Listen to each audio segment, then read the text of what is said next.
Mapagpalang araw po sa ating lahat. Ako po si Emmanuel Alejandre.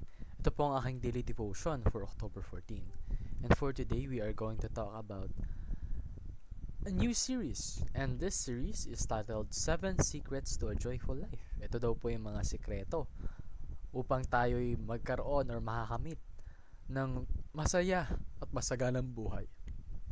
And for today, we will specifically be talking about gratitude and how to count our blessings. Makikita natin ito sa Psalm chapter 103 verse 2 na nagsasabing, Praise the Lord, my soul, and forget not all His benefits.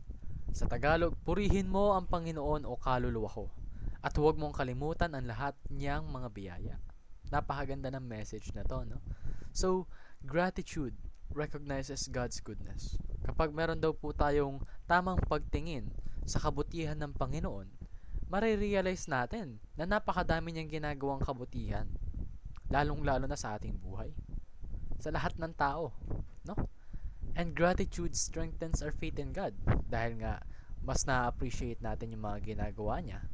Talagang naniniwala tayo na siya napakamakapangyarihan at tunay na mapagmahal. Therefore, we are more inclined to put our faith in Him. And gratitude multiplies our joy.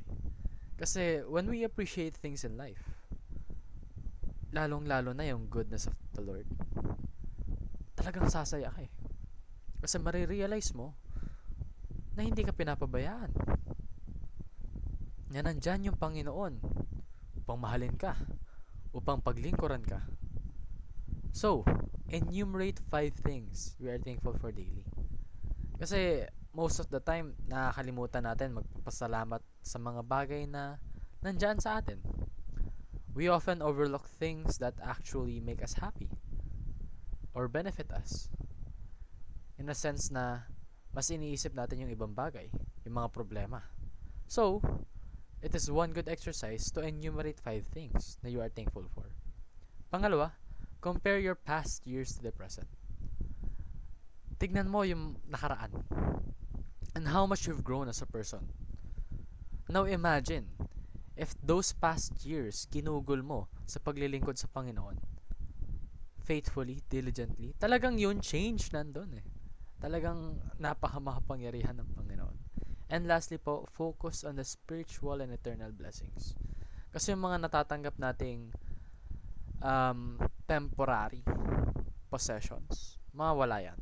Pero yung blessing po ng Panginoon and our spiritual well-being, nandyan lang yan sa atin. Hindi mananakaw, hindi maglalaho, hindi magdi-depreciate. That is the power of God. Yun lang po ang aking daily devotion. Maraming salamat sa pakikinig. Pagpalain po tayong lahat and let us all give glory to God.